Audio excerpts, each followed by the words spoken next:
Hey everybody, my name is Craig Rehak, Director of Global Accounts with Conference Direct. As some of you may have seen, I have done these videos over the past couple years, but I'm starting something a little bit different.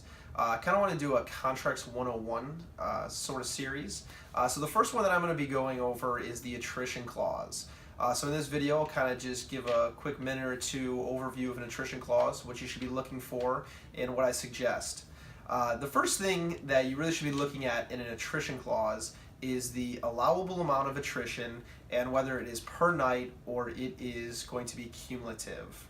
Right now, for the allowable amount, 20% is generally pretty good. I would say 15% is more about your average, and a lot of hotels are asking for as high as 10 or even 5% allowable attrition. I would always fight for at least 20%. If you're a pretty savvy negotiator, I would say you probably could even get 25 and sometimes even 30, depending on the size of the room block, need dates, and all different types of things. But I would say 20 is pretty much where you want to be, so it would be 80% attrition. Other than that, you want to make sure that it is going to be cumulative. As I mentioned, there's two different routes you can take. A lot of hotels will push for a per night attrition, which you definitely want to stay away from. Because you can go way over on some nights, and then say one of your peak night or one of your shoulder nights, you fall a little bit short, and you're going to get really dinged. So I would always go for cumulative, where it's going to take the overall average of your entire room block.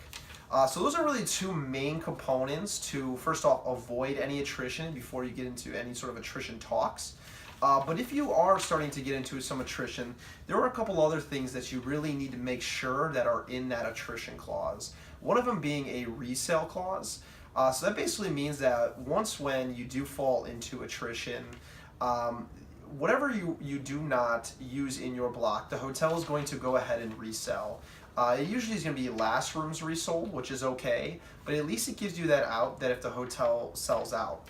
Nowadays, you're seeing across the country very high occupancy, so this clause really does come in handy, because for a majority of my clients that do come into any attrition, especially just a little bit, it is very easy for the hotel to often resell these guest rooms. So that's something that you really want to make sure that is on there.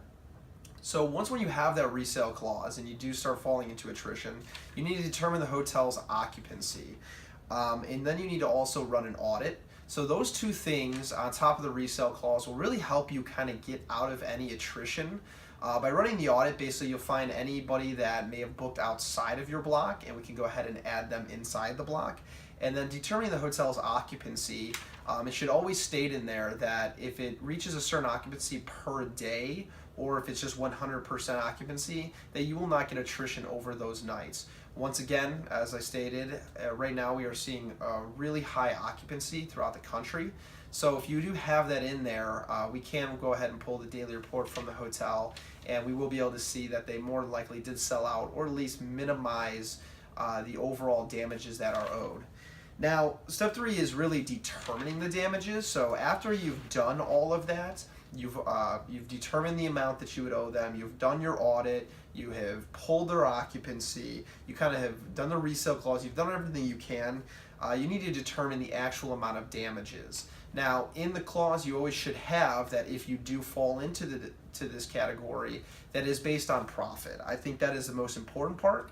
And then I also think that you could have it based on 95% or even 90% occupancy. Basically saying that if the hotel did very, very well over your dates, you did not affect their sales strategy, and you would not have any attrition. So that is kind of step 3. Now, when you kind of have exhausted all of those steps and kind of went through all those different things that are part of the attrition clause, you're kind of going to have you're going to have a number of attrition due.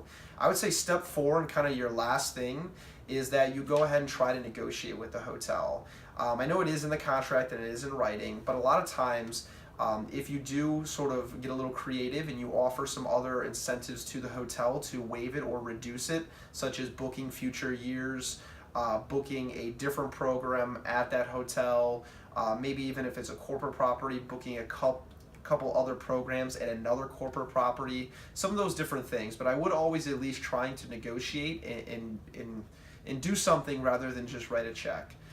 So I did want to keep this brief. That kind of was a quick overview of an attrition clause and a lot of things that I think should be in there.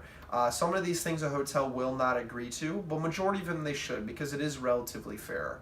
But I would say the most important thing that I think we all need to keep in mind here is that we all need to partner together on this. If a group is falling short, or you think you are going to run into attrition, you're a little bit behind on your numbers, let your third party know, let the hotel know ahead of time. If we give the hotel fair warning, we can start to release some rooms. It'll give them a better chance of going ahead and reselling those guest rooms. It'll allow them to adjust their forecasts. It'll allow them to do a lot more things on their end to help reduce their damages, which in the end they will be a little bit more flexible with you.